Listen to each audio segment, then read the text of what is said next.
Hello everybody and welcome back. So I'm going to be here for you with in the coming weeks, three separate videos about abandoned trains in New England. So with no further ado, let's hit the first one. So yeah, here I am in the woods of Massachusetts, near a little town, and I saw on the internet that there was an old refrigerator car back here. So, I decided to come on up and take a look-see. I was not expecting that back there. Look at that. Massachusetts volunteer firefighter safety train. Definitely was not expecting that here. In fact, that is definitely not what I was looking for. What I was looking for is over here.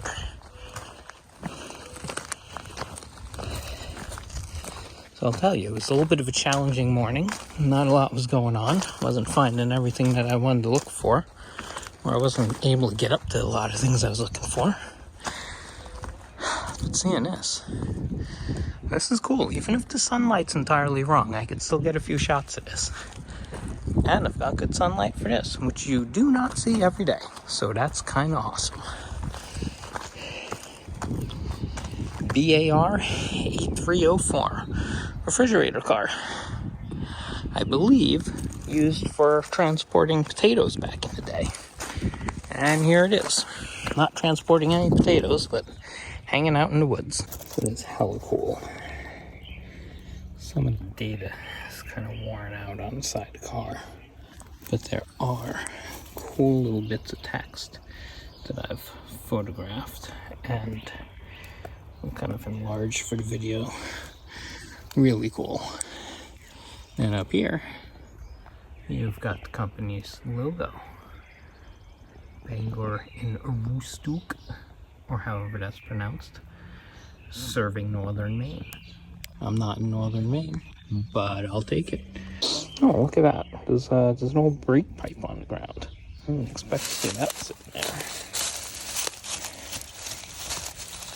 Yes, I think it's a brake pipe. It's wedged in the dirt. There are no wheels, but it is up on cross ties, so at least it won't completely rot into the ground. Hold on a second. I don't know a whole lot about cross ties, but these cross ties under this car look a little more... they don't look like they're in terrible shape, but interestingly, all the vines around this train car, they're kind of like growing up around the train, so I mean, all of those vines could theoretically grow within like 1 to 3 years. So I'm curious if this car was like propped up in the last couple of years. I'm not 100% sure. I expected the cross ties down there to be a little more rotted. If you know better, comment below. Let's keep going. I don't know what the chances of preserving something like this would be other than keeping it exactly where it is. Keep it exactly where it is and hope for the best. Cool detail is this very old lock, very rusty. Close and lock door before moving car, obviously. And then refrigerator. No secret about what the hell this train does. So, that's cool. That's real cool.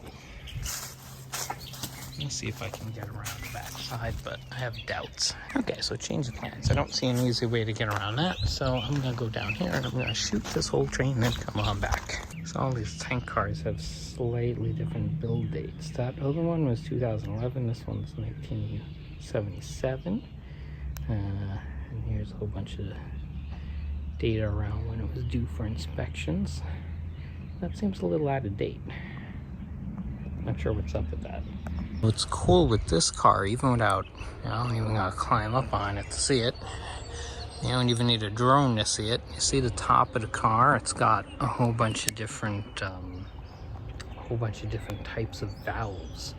So I'm imagining these are for the top of tank cars, probably stripped from old tank cars.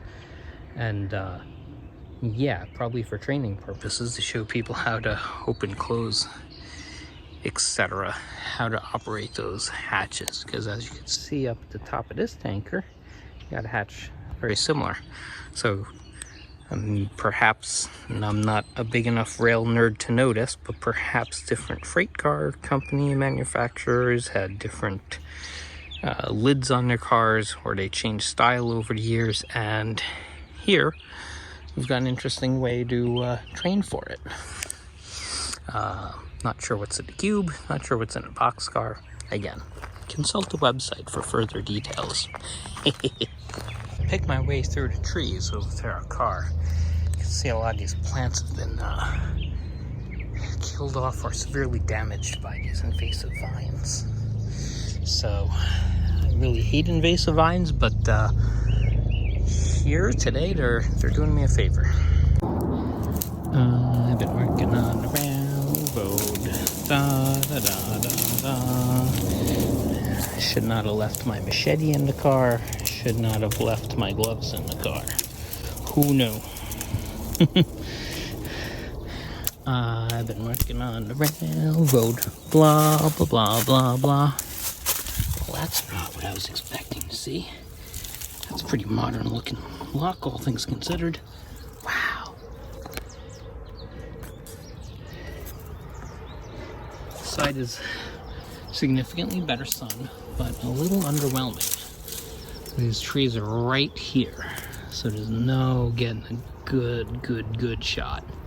But that's kind of a cool story in and of itself, right? You know, nature's certainly taken over this one. So I'm gonna proceed out of here and go on to the next stop. Quick, let me give you the history of this car. Obviously, it is a BAR car. I'm not even gonna try to mispronounce the town name for the last part of that name. I've already done it once, let's not go there again. The history of this car is pretty interesting because it was part of a group of 350 RS2 type reefer cars built by the Pacific Car and Foundry Company. I found this information on a blog that I've listed linked below in the description, which goes into a whole lot of like detail if you're like really into like modeling something like this. These cars were built in Renton, Washington, way back in the day. And interestingly, BAR was the second largest United States railroad owner of reefer cars, right behind Santa Fe, which had a huge fleet. So this was like way back in 1950s, and what BAR did was they were transporting a lot of potatoes that were grown in Maine, and during the potato season, they had all of their reefer cars for that. But in the off season, they leased their cars out and through Pacific Fruit Express, and they went down to like places like California and places where they were like moving some other produce during other growing seasons. So these train cars got around quite a bit. As well as the whole BAR locomotive fleet, interestingly, got around a fair bit. They often leased out their locomotives in the off-season to different railroads. Like, for example, in the late 70s, the Long Island Railroad had a bunch of them, like right in my hometown, LIC, Long Island City. Anyway, so with the advent of trucking and the interstate highway system, you would think that that is what like hurt this reefer potato business that BAR had going, but it was actually Penn Central. So yeah, good Lord, Penn Central. You know Penn Central? Here, take a look. Penn Central was created by a merger 6 years ago. For the last 4 years, it's been in bankruptcy. So far, it's been a downhill run.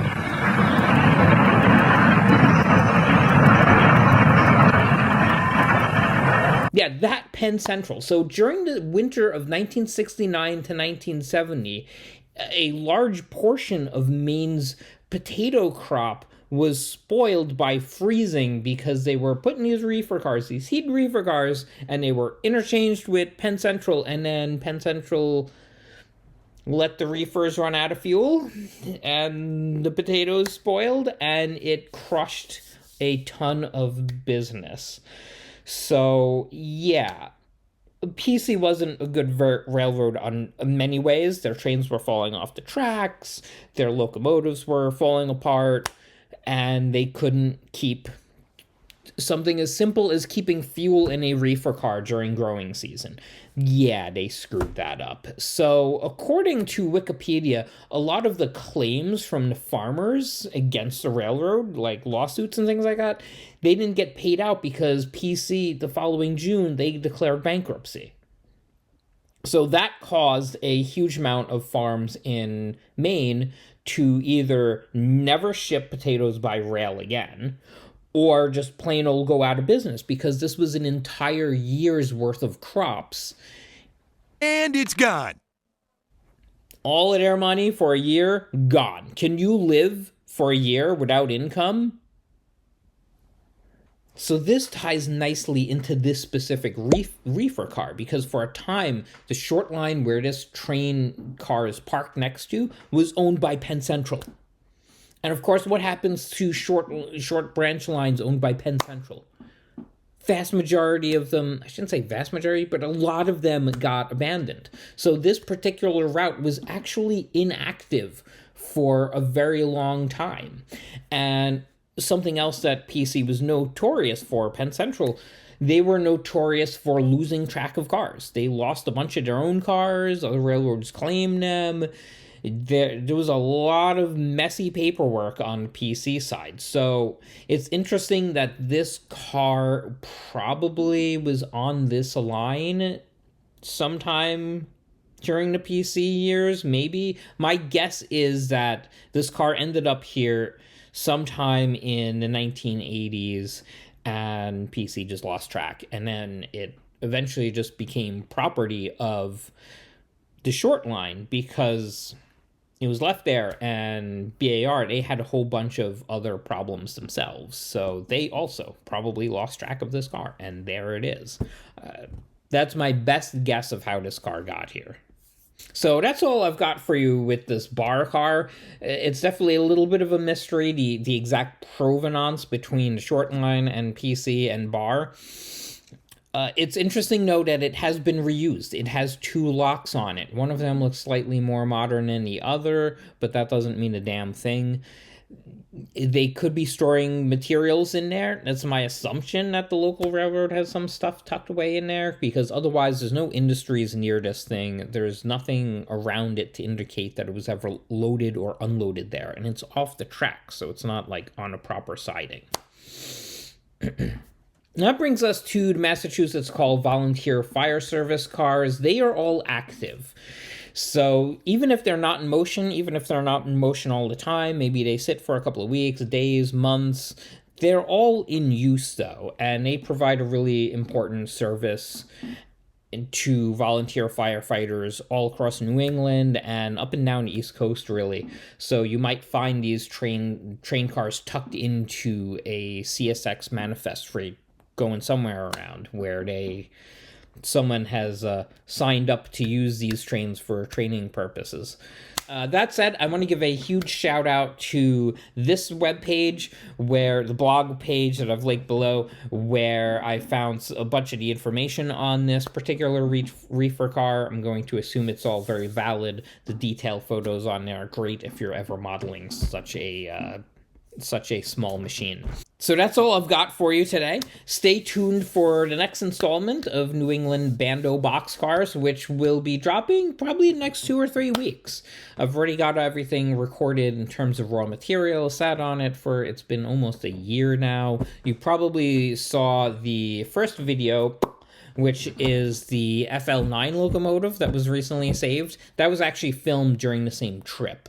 I highly encourage you to subscribe and share this to anyone you know who would be super interested in it, because that's how we keep a page like this going. If no one's watching it, at some point I'm going to stop doing it. So share this stuff widely. And I will catch you for the next installment when we go deeper into the New England woods. Woohoo!